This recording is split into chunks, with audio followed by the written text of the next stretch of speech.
We are live. Hi everybody, bienvenue sur mon afro libre. Moi c'est Sandra et aujourd'hui je vais vous parler de mes rastas. On dit en anglais aftermath.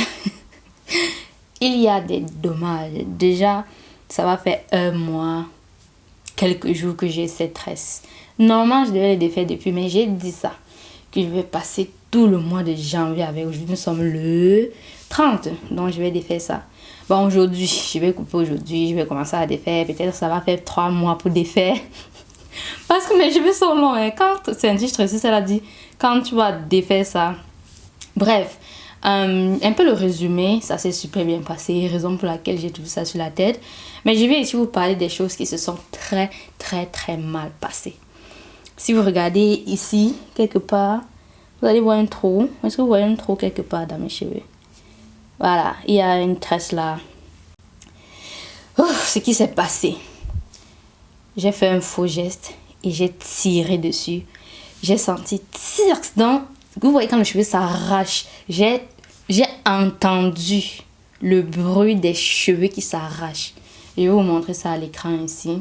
Et j'ai décidé de défaire ça. Bon, je ne vais pas vous enlever ça là, mais j'ai décidé de défaire. Pourquoi pas? Voici ça. J'ai décidé de défaire. Et j'ai tressé ça. J'ai seulement twisté. Donc, c'est la tresse qui va encore la cacher. Et donc, voilà. Définitivement, les knotless braids sont les meilleurs pour éviter la casse. Mais vous aurez toujours la casse. Et c'est un truc que j'aimerais toujours dire aux gens. C'est que chaque chose que vous faites vient avec des conséquences. Et les conséquences peuvent être positives ou négatives. Moi, la conséquence positive que j'ai eu de ça, c'est que j'ai enjoy, ça m'a plu, j'ai aimé, je continue à aimer. Voilà une conséquence que j'ai reçue. Et l'autre conséquence qui est négative, c'est le fait que mes cheveux se sont arrachés. Voilà. Et ça n'a rien à voir avec le fait qu'on a bien ou mal tressé. Même si on vous tresse bien, même si la coiffeuse vous tresse absolument magnifiquement bien, ce qu'a fait sentir, même si la personne maîtrise le cheveu afro de A à Z. Même moi, quand je tresse les gens, ça va s'arracher. Pourquoi? Ça n'a rien à voir avec la technique, ça a à voir avec le fait que vos cheveux sont sur une tension qui est plus que ce qu'elle devrait être. C'est-à-dire, même quand je laisse mes cheveux lâcher, sans chignon comme vous voyez là, sans rien, sans qu'on me tire dessus, après les 4 semaines, si je sens déjà que mon cuir chevelu est fatigué, déjà, je peux sentir. Et quand je touche même seulement mes cheveux comme ça, je sens que mon cuir chevelu me fait mal. Parce qu'il y a un poids extra sur le cheveu qui pèse. C'est un peu comme si... Vous voyez comment on dit, une goutte d'eau tous les jours, à un moment, ça peut remplir un vase. Et donc, ce petit poids sur vos cheveux tous les jours, ça crée en fait une tension. Au fur et à mesure des jours, il y a une tension dans les cheveux, une tension, etc. Et au final, mes cheveux sentent ça. Et donc, si je pouvais, je pourrais faire toute l'année avec les tresses. Mais voilà, il faut un moment de faire. Mes cheveux sont déjà sales. Non, moi je lave pas mes cheveux sur les tresses. J'ai déjà essayé ça une fois et les conséquences sont très néfastes. Ça sèche le cheveu, ils s'en mêlent sur eux-mêmes et moi je préfère assumer que mes cheveux sont sales. Voilà, j'assume que de faire ça. Et donc voilà un peu ça. Je vais vous mettre des clips là sur l'état de mes cheveux après. Il va encore faire une vidéo après pour vous dire comment je vais gérer ça, ce trou là dans les cheveux. Et aussi bien sûr les autres tresses aussi. Il y a aussi 2-3 cheveux qui se sont arrachés. Même comme j'ai pas forcément tiré, mais parfois je tirais dessus. Par inadvertance, c'est pas comme si je tirais sur ça par exprès. Là tu fais le sport, tu fais ceci. Et surtout les cheveux, j'ai remarqué que les rastas laissés en chignon comme ça, c'est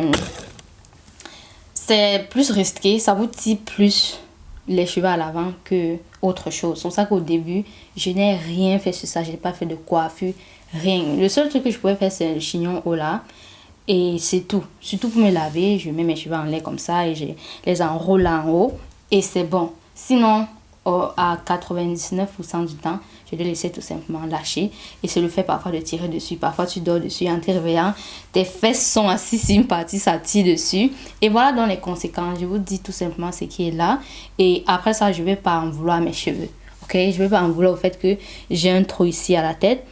Et aussi, ce qui est cool, c'est justement la façon qu'on tresse. On ne prend pas mes baby hair. Et ce qui fait qu'il y a certains trous là. Mais j'ai pas... Mes cheveux, mes baby hair qui sont là sont toujours là. Et je sais que beaucoup de femmes ont des soucis de confiance en soi-même, d'acceptation de soi à cause des baby hair qui manquent. Déjà, c'est rasé, ça fait en sorte qu'on n'a pas confiance en soi. Donc, faites très très attention. Faites vos tresses, mais il faut toujours savoir qu'il y a une conséquence qui vient après. Et est-ce que vous êtes prête à assumer? Moi, j'assume ça parce que je savais à quoi m'attendre et c'est aussi moi qui ai décidé de faire ça. Donc, personne m'a forcé. Et en même temps, je ne suis plus au niveau de ma vie où je suis contrainte de faire les tresses parce que je ne sais pas quoi faire avec mes cheveux. Je les ai faits parce que je voulais les faire. Et je sais que lorsqu'on est contraint à faire les tresses, ça se répète encore et on se retrouve à un moment de dire je fais les tresses pas forcément pour me faire plaisir, mais parce que je veux cacher mes cheveux, parce que je ne sais pas comment en prendre soin. Donc je vous invite à apprendre à en prendre soin. Et pour ça, j'ai mon programme capillaire des cheveux crépus souples et longs à ta portée. C'est un programme qui vous apprend de A à Z. De A à Z, comment prendre soin de vos cheveux, que ce soit l'hydratation, comment prendre soin de ses cheveux le soir, comment éviter d'hydrater ses cheveux dans la semaine, d'asperger les vapeurs, comment avoir les locks libres. This is awesome. Et si vraiment tu es une personne qui veut réellement apprendre, je t'invite à le prendre. Mais si tu es une personne, tu veux les trucs va-vite, les trucs comme on écrase au ses cheveux, c'est pas le programme fait pour toi. Mais si tu veux vraiment investir sur ta personne, sur tes cheveux, je t'invite à prendre ce programme. Parce que ça va aussi t'apprendre quelque chose. Ça va aussi t'apprendre la discipline. Parce que c'est la discipline qui permet qu'on a les résultats, à la fin, les résultats en fait, qu'on désire. Donc, c'était un petit update par rapport à mes cheveux. Alors, vite dit que je dois les couper. Ah, faut dire adieu. C'est un petit update et on se dit à très très bientôt. Des gros bisous. Mouah. Bye bye.